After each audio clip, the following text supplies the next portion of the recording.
తెలంగాణ రాష్ట్రంలోని పంటల కీలక సమయంలో రైతులు యూరియా కోసం గోదాముల చుట్టూ తిరుగుతూ గంటల తరబడి క్యూలలో నిలబడుతున్నారు. కొన్ని చోట్ల ముఖ్యంగా కరీంనగర్, రాజన్న సిరిసిల్ల, హుజరాబాద్, ఖమ్మం, సూర్యాపేట, నారాయణపేట జిల్లాలో సుమారు 25 నుండి 30% వరకు యూరియా కొరత నెలకొన్నట్లు ఫీల్డ్ లెవెల్ సమాచారం సూచిస్తుంది. రైతుల కోసం తీసుకొచ్చిన యాప్ లో ఒకవేళ బుక్ చేసుకుంటే 24 గంటల్లోనే తీసుకోవాలి. బుక్ చేసుకోకపోతే అసలు యూరియా రాదు. అసలు ఈ ప్రభుత్వం ఏం చేస్తుంది? మరి స్టాక్ ఉందా అంటే యాప్ సరిగా పనిచేయదు. అసలు ఈ తెలంగాణలో వ్యవసాయ శాఖ మంత్రికి కొంచెమైనా సోయి ఉందా? రైతుల పట్ల ఇది సమాజ సమస్య కాదు, తెలంగాణ ప్రభుత్వం నిర్లక్ష్యం, ముందస్తు ప్రణాళికల లోపం, కేంద్ర సరఫరా సమన్వయంతో వైఫల్యం. దీనికి కారణం కొరత వల్ల రైతులు పంటలకు సమయానికి ఎరువులు వేయలేక నష్టపోతున్నారు. బ్లాక్ మార్కెట్ పెరుగుతుందని, అధిక ధరలకు యూరియా కొనుగోలు చేయాల్సి వస్తుందని, పంటలు దిగుబడి ప్రమాదంలో ఉంది.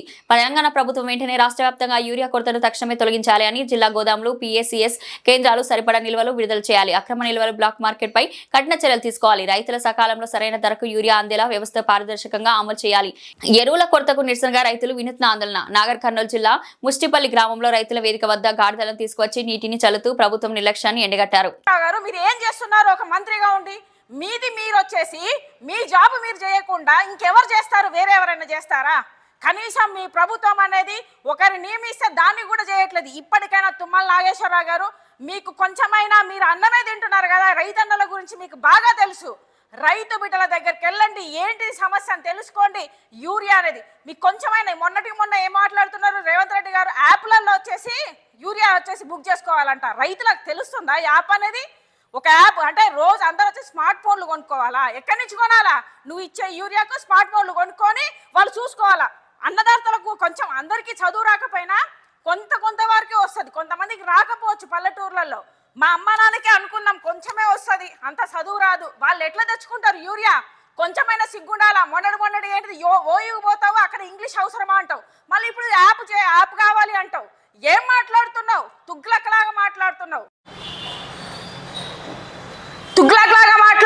ఇది పరిపాలన కాదు. ఇప్పుడు నువ్వు అధికారంలోకి వచ్చినాక 2 సంవత్సరాలు అయిపోతుంది. మళ్ళీ ఇప్పుడు యాసంగి పంట వేస్తున్నారు. వానాకాలం పంట ఉంటుంది, మనకు యాసంగి పంట ఉంటుంది. ఇప్పటికి కూడా నువ్వు ఆ కొరతను తీర్చకపోతే నువ్వు ఫెయిల్యూర్ ముఖ్యవర్తి, నీకు చేత కాదు, గద్దె దిగిపో అని చెప్తున్నాను. ఇప్పటికైనా తుమ్మల నాగేశ్వరరావు గారు, మీరు మీ వల్ల, మీ రేవంత్ రెడ్డి వల్ల, అలాగే మీ ప్రభుత్వం వల్ల 2 సంవత్సరాలలో 900 మంది ఏంటిది మన రైతన్నలు చనిపోయారు. మీరు ఈ విధంగానే ఉంటే రేపు పొద్దున మన రైతన్నలు అన్నం పండించకపోతే, బియ్యం పండించకపోతే మన ప్రజలు వచ్చేసి మట్టి తినాల్సిన పరిస్థితి వస్తుంది. ఇంకా మీరు రైతు బంధు అన్నారు, రైతులకు మాఫీ అన్నారు, దాని గురించి ఇప్పటిదాకా పట్టించుకోలేదు. దయచేసి మేము ఇప్పటికీ ఆమ్ ఆద్మీ పార్టీ నుంచి డిమాండ్ చేస్తున్నాం, ఇక మీద పోరాటాలు వచ్చేసి ఖచ్చితంగా చేస్తూనే ఉంటాం. మీరు ఏదైతే అన్నారో, ఈసారి యాసంగి పంటకు యూరియా కొరత వచ్చిందని చెప్పేసి ఆల్రెడీ నడుస్తున్నాయి. ఇక మీద యూరియా కొరత ఉన్నది అంటే మేము ఖబర్దార్ రోడ్ల మీదకి వస్తాం, ధర్నాలు చేస్తాం. ఇంకా రేవంత్ రెడ్డి గారిని వదిలేరు. ఈ సభాముఖంగా నేను తెలియజేస్తున్నాను, యూరియా అనేది 100% ఇవ్వాలి. తుమ్మల నాగేశ్వరరావు లేదంటే నువ్వు గద్దె దిగు, చేత కాదని చెప్పేసి ఒప్పుకో. రైతన్నలను మాత్రం చంపకు. మన రాష్ట్రంలో ఆల్రెడీ పంట తక్కువ ఉండడం వల్ల దిగుబడి తక్కువైందని చెప్పి చనిపోతున్నారు. దయచేసి ఇప్పటికైనా మారండి. ఎంతసేపు మీ జేబులు నింపుకోవడం తప్ప జనాలను వచ్చేసి ఎలా వాళ్ళకి పరిపాలన ఎట్లా చేయాలి, వాళ్ళకి పంటలు ఏంటిది, వాళ్ళకి ఏం జరుగుతున్నాయి, రోడ్లు కానీ, యూరియా కానీ, రైతన్నల సమస్యలు కానీ, ఇవన్నీ నెరవేర్చకుండా మీరు ఏం చేస్తున్నారో గల్లీలల్లా, ఢిల్లీలల్లా, లేకపోతే బయట దేశాలలో తిరగడానిక మీకు పరిపాలన ఎంచుకున్నది? సిగ్గుండాలా చాతగాని ప్రభుత్వం ఇది. మీడియా మిత్రులకి నమస్కారం. నేను మీ రాముగౌడ్, ఆమ్ ఆద్మీ పార్టీ తెలంగాణ వర్కింగ్ ప్రెసిడెంట్ని.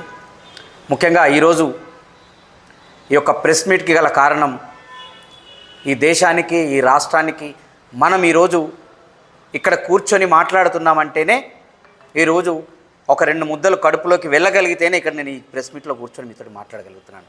అటువంటి అన్నదాతను 2 సంవత్సరాల నుండి యూరియా కొరతతో ఈ ప్రభుత్వం ముప్పు తిప్పల పెడుతుందనేది నిజం. మరి ముఖ్యమంత్రికి సోయి లేదా, ముఖ్యమంత్రి పెట్టుకున్న వ్యవసాయ శాఖ మంత్రికి సోయి లేదా అనేది ఆమ్ ఆద్మీ పార్టీగా మిమ్మల్ని అడుగుతున్నాం. ఏమయ్యా ముఖ్యమంత్రి, నువ్వు పొద్దుగాలు లేస్తే ఆపోజిషన్ల మీద సీట్లని, గీట్లని, ఆ ఫోన్ ట్యాపింగ్లని, ఈ ఫోన్ ట్యాపింగ్లని చూడడమే తప్ప అసలు నీకు ఈ తెలంగాణలో వ్యవసాయదారుల పట్ల, వ్యవసాయం చేసే వాళ్ళ పట్ల నీకు ఎందుకు చిత్తశుద్ధి లేదు అనేది ఆమ్ ఆద్మీ పార్టీ తరఫున మిమ్మల్ని అడుగుతున్నాం. అంటే వ్యవసాయదారులు అంటే అంత చిన్న చూపా, లేకపోతే నీకు కేంద్రంతో మీరిద్దరు కలిసి ఏదైతే కేంద్రమేమో అక్కడ వ్యవసాయదారులను అక్కడ పట్టించుకోవట్లేదు కాబట్టి పెద్దన్నగా ఆర్ఎస్ఎస్ మిత్రుడిగా నువ్వు కూడా ఈ యొక్క వ్యవసాయదారులని పక్కన పెడదామని చూస్తున్నావా? అంటే ఎందుకు అడుగుతున్నామంటే ఈరోజు మోడీని గట్టిగా నిలదీసింది ఓన్లీ పంజాబ్ రైతులు, ఈ దేశ రైతులు నిలదీసిరు కాబట్టే ఈరోజు మోడీ వాళ్ళని ఇబ్బందులు పెట్టుకుంటున్నాడు. అంటే మోడీ నీ పెద్దన్న కాబట్టి ఈరోజు వాళ్ళని కూడా నువ్వు ఇబ్బందులు పెట్టే పరిస్థితి చేస్తూ ఉన్నావు అనేది ఆర్ఎస్ఎస్ వాదిగా నిజం. నువ్వు అదే పని చేస్తున్నావు. అరే కరీంనగర్, సిద్దిపేట్, అలాగే సూర్యాపేట, ఖమ్మం ఇటువంటి ప్రాంతాలలో, నారాయణపేట లాంటి ప్రాంతాలలో ఇప్పటి వరకు కూడా 25% to 35% యూరియా కొరత ఉంది. మరి ఏం చేస్తున్నావు తుమ్మల నాగేశ్వరరావు గారు? నీ ఏరియాలో 20 to 30% యూరియా కొరత ఉందంటే ఇది సిగ్గుసేటు. ఎందుకోసం అంటే నువ్వు ఈ రాష్ట్రానికి మినిస్టరే, కానీ నువ్వు ఉన్న ప్రాంతంలో కూడా నువ్వు సరైన యూరియాని ఈ రైతులకు నువ్వు అందించలేకపోతున్నావు.